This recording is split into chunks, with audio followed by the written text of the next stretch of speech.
to win at everything, no matter what it is. He expects you to give your all to him while he gets to remain safe and emotionless.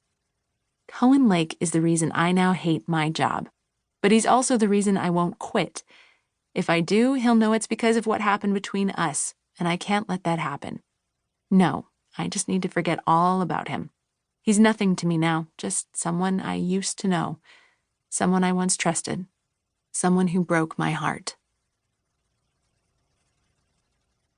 Chapter 1. 1 year ago. Jacinta. I walk into work at least 20 minutes late, frantically looking around, hoping no one will notice. I run my fingers through my long, dark hair, trying to tame it as much as possible, and then check my makeup in a small mirror I keep in my handbag. I managed to line my blue eyes with eyeliner and coat my lashes and mascara, but that was the only product on my face. I put the mirror away, knowing it wasn't going to get any better today. It was just one of those days. When I think I'm safe, finally letting myself relax in my chair, I look up into the green eyes of Cohen Lake, one of the lawyers here at the firm. "There you are," he says, smiling warmly at me. I smile back, or at least I think I do. He's a very, very good-looking man, and it's hard to pay attention in his presence. "Yes, do you need something, sir?" I ask, quickly opening my laptop. He grins and hands me a piece of paper.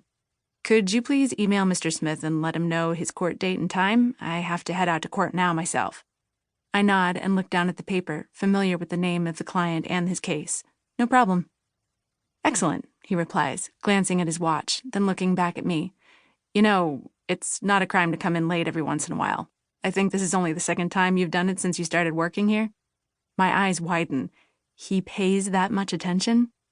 "I know it's not a crime," I say, looking him in the eye. "I just didn't think that my honest excuse of my best friend being dumped again and her crying her little heart out was going to be a valid reason. I also hate being late in general. It's a pet peeve of mine and not very professional." "This place would fall apart without you," he states matter-of-factly, gaze roaming over my face. "You know that, right? If you're late every now and again, we'll forgive you. I better get going, but I'll be back around 11 for my meeting." He walks to the elevator, but pauses. "I'm sorry about your friend, Jacinta." Thanks," I say, our eyes locking just as the elevator door shuts. The thing with Sadie is she trusts way too easily, and then when she gets hurt, it's up to me to pick up the pieces. I, on the other hand, don't trust at all. Then again, that's probably why Sadie has so many dates and why I haven't gotten laid in over 6 months, although it feels more like 10 years. I send Sadie a quick message telling her she doesn't need Chris and his cheating ass and that she's a wonderful person and deserves someone worthy of her. Then I look over the schedule for the day before sending the email to Cohen's client. Cohen. I only call him by his first name in my head.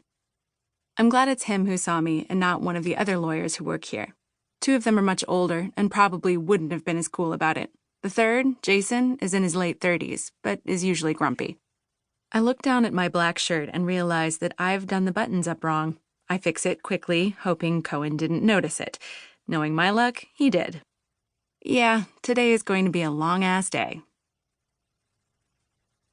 I'm on my lunch break, sitting at a cafe just across the road from the firm while eating a giant slice of chocolate cake when he sits down opposite me. I look up at him in confusion, wondering exactly what he's doing. Sure, we've had a few casual conversations before about non-work-related topics, but we'd never sat together for a meal or anything like that. "There's no point in me sitting alone at a different table," he says, flashing that dimple of his my way. "You don't mind, do you?" I can't exactly say no now, can I? I shake my head and mutter a very insincere, "Not at all."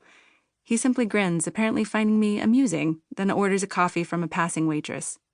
"How's your friend holding up?" he asks, looking me directly in the eye. "She'll be fine," I reply, putting my fork down.